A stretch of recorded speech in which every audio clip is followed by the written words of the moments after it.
अच्छा में कितना लोग माई से प्यार कर लेता नहीं हाथ उठाओ था प्रेम से बोली सच्चे दरबार की आ कितना लोग मेहरारू से करेला हाँ कितना लोग गर्लफ्रेंड से और देखिए वह ढेर करता अपना मेहरारू से दूसरा के मेहरारू से ना हाँ अरे अरे अरे अरे भौजी का करत रहलो हो हेतना मन बोलो देवर के अरे ठीक ठीक प्रणाम प्रणाम अब तू लोग देखा 100 रुपया देते तो ठीक नहीं लगा एक बार इकट्ठा करके 500 ले आवल हाँ लेके आई एगो माई के भजन से सेवा अरे किसा जनता दरबार भगत के बलहारी तो पूजैया होता है राजा प्रणाम हाँ भौजी तरह की चिन्हत नहीं की तुमरे के भड़ुआ का अचार खियोले रहलो बाप रे बाप एगो गाना हमारे और शिल्पी की बहुत हिट भई रहे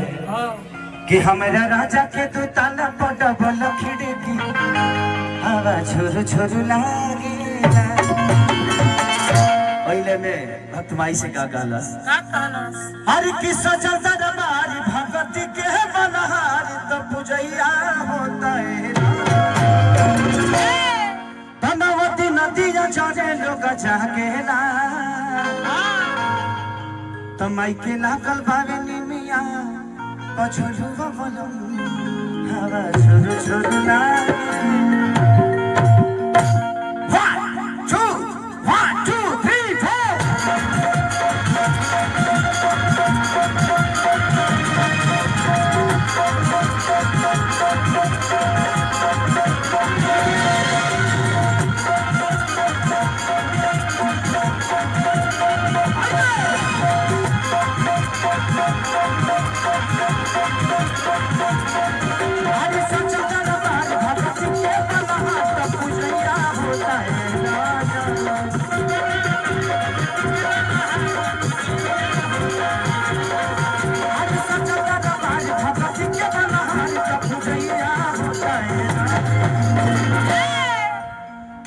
3 नदिया चढ़े लोग जागेला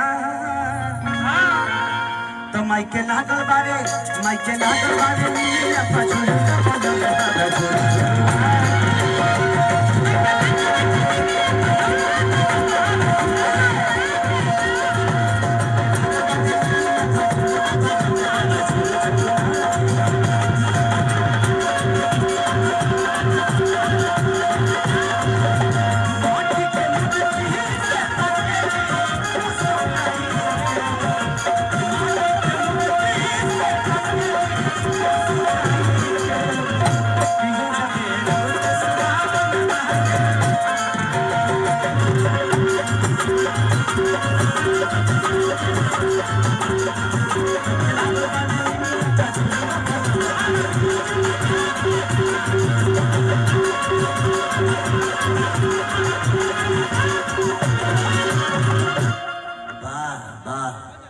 चलिए यहाँ के स्थानीय प्रशासन को भी मेरे से दिल से थैंक यू कि आप लोग इतना कोऑपरेटिव और कोऑपरेट करके सबको बड़े शांत